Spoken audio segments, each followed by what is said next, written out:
दो चर वाला रैखिक समीकरण हम तुम लोगों को पहले बता चुके हैं। चर, एक चर, दो चर, इसके बारे में कल बताया ना, है समझ गया ना।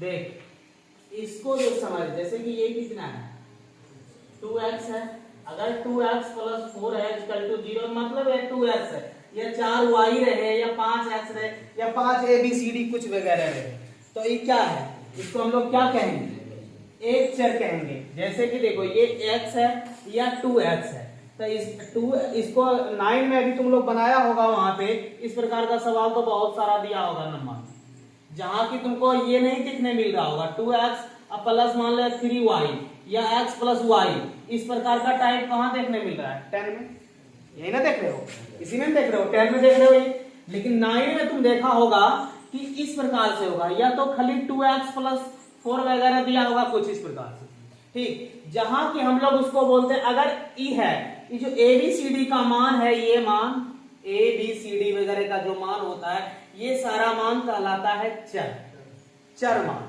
ठीक है। कौन मान, चर मान। अब इनमें से एक बात जान लो कि अगर किसी के साथ, अगर मान ले 2 के साथ ई एगो चर जुटा, तो ई क्या चर हुआ, एक चर हुआ, एक के चर ना हुआ, क्या चर हुआ, एक चर। इसका नाम हम लोग देते, वहां पे 9 में इसका नाम हम लोग देते हैं एक चर वाला रैखिक समीकरण। क्या चर वाला, एक चर वाला। यही बात अगर यहाँ पे इस प्रकार से हो जाता है 2x, अब मान लो किसी के साथ y जुट गया, या 4 के साथ y जुट गया, या y के जगह पर z जुट गया, ठीक है। ABCD का सहायक कोई अक्षर अगर इसके साथ गुणन में आ रहा है या जुट रहा है, तो ई तुमको तो दिख रहा है साफ कि एगो x चर है, एगो की है z चर है, हमारे y भी हो सकता है, तो z चर है। तो इसमें क्या गो चर, 2 गो चर, इसी का हम लोग नाम देते हैं कौन चर, दो चर वाला रैखिक समीकरण। अब अपना समीकरण बनाने का तरीका होता है, तो ये चर है। अब कोई पूछ देगा कि बोलेगा कि बना, अगर मान ले जाए कोई आदमी तुमसे पूछ दिया कि कौन चैप्टर पढ़ाना, बोलेगा कि दो चर वाला रैखिक समीकरण, ठीक है। तब बोलेगा दो चर वाला रैखिक समीकरण होता की है भाई, कि देखो जानने से तो पहले ये जानना जरूरी होता है ना कि दो चर वाला रैखिक समीकरण होता क्या है। तो दो चर वाला रैखिक समीकरण यही है कि अगर किसी के साथ ये चर जुटा है कि x और y, तो ये दोनों क्या है, दो चर। अब कहो कि 3 चर नहीं होता है, यो बता देते हैं, ऐसा नहीं समझना कि 3 चर भी होता है, 4 चर भी होता है, 5 चर भी होता है, वो कंफ्यूजन है, ठीक है। तो ये वाला चर है, इसको जानना बहुत जरूरी था, इसलिए हम इसमें बताए। अब देख इसमें से कि जो तुम देख रहे हो, हम जो लिखे हैं यहाँ पे, ठीक है, इसको जो हम लिखे हैं, ठीक है, इसका लिखने का कुछ मायने है, इसीलिए हम लिखे हैं। हर एक साल हम एक बार इसको लिखते हैं, हर एक साल एक बार हम लिखते हैं, और फिर तुम लोग के सामने आज इसको लिखे हैं।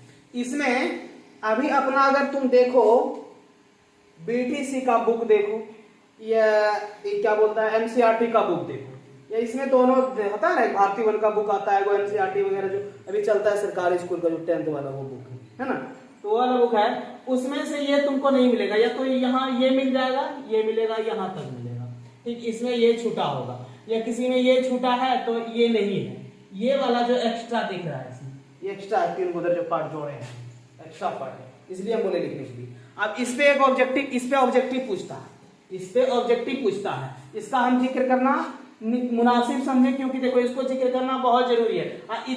इसको जानने से पहले, इसको बनाने से पहले इसको जानना जरूरी है, ठीक है।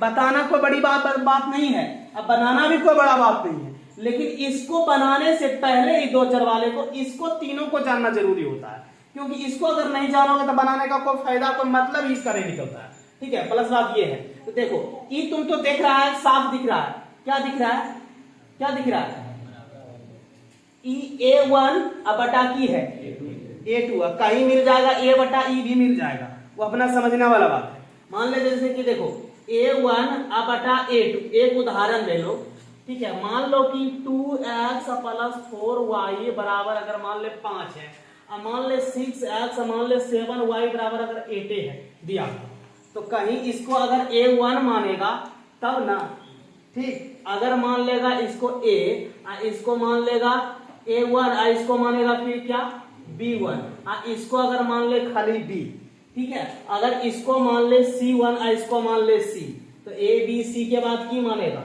D, अगर बाद E, उसके बाद की F, तो वहां पे सूत्र हो जाएगा चेंज। क्या हो जाएगा कि अब तुम जहां A1 A2 है, A2 की जगह तुम्हारा P आएगा, D आ जाएगा, हो जाएगा ना चेंज। वो अपना समझ लेना, ऐसे नहीं कि इसमें वहां ने सोचना कि हमारा सर ही बतेबे न कर लगे, यहाँ बतेगा चले, तो ये वो अब अपना कंफ्यूजन दूर हो जाएगा।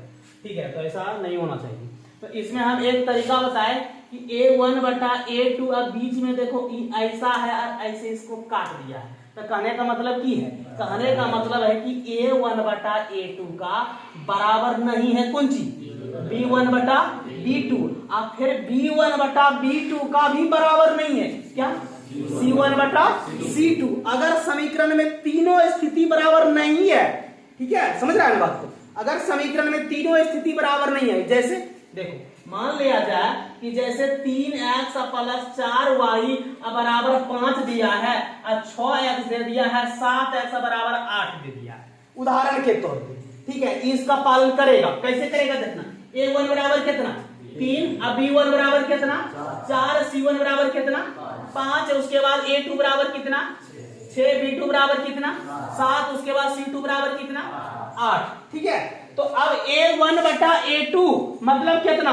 A1 बटा A2 है ना, 3 बटा कितना 6, और उसके बाद B1 बटा B2, तो B1 का मान 4, B2 का मान 7, C1 बटा C2, C1 का मान 5, C2 का मान, अब तुमको नहीं दिख रहा है कि ई तो 3 बटा 6 है, ये है, ये दोनों बराबर है, नहीं है, नहीं ना है, इसका बराबर ही है, नहीं है ना।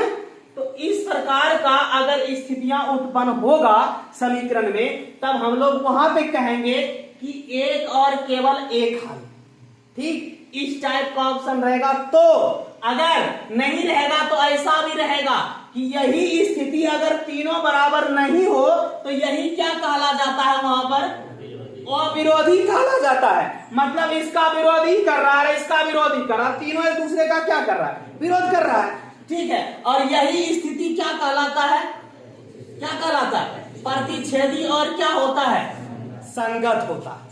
समझ गया, तो इसमें 4 स्थितियां उत्पन्न होता है, इसलिए हम इसको लिखने बोले। ठीक है, इसलिए हम इसको लिखने बोले क्योंकि इसको जाना बहुत जरूरी है। इसको अगर नहीं जानोगे पूरे बना ना लो, पूरे चैप्टर खूब पढ़ लो, पूरा एकदम रटवा लो रटवा लो रटवा लो। हम यूनिक की चीज बताएंगे करेंगे, फालतू को चीज नहीं बताएंगे। ठीक, इसको पूरे रटवा दे तुमको, हम कुछ करवा दे लेकिन नहीं बना पाओगे, ये तो मेरा एकदम गारंटी है कि इसमें जो है ना, जब तक अगर ये 3 को याद रखा तो एकदम आराम से। हम अपना उदाहरण बताते हैं, जब हम छोटा थे तो चोरी होता था उस समय, समझा, तो चोरी होता की करें, तो की करें, ये वाला तो याद रहना संभव नहीं, यही भूलते थे हम, यही भूलते थे इसको, ई वाला और है ई वाला, ई याद नहीं रहता था, ई एक और केवल एक था, फिर दूसरा स्थिति, तेसर, चौथा में जाकर एकदम साफ हो जाता, याद नहीं रहता था। तो इसको उस समय चोरी करने का तरीका ढूंढे थे, इसको चोरी करने का तरीका, और इसको हम लिख के ले गए, जान, इसको हम लिख के ले गए। अभी नहीं कि तुम लोग का जमाना वो नहीं रहा, तुम लोग का जमाना ये नहीं है कि चोरी कर लेंगे लिख के चल जाएंगे, वहां चोरी कर लेंगे निकाल लेंगे।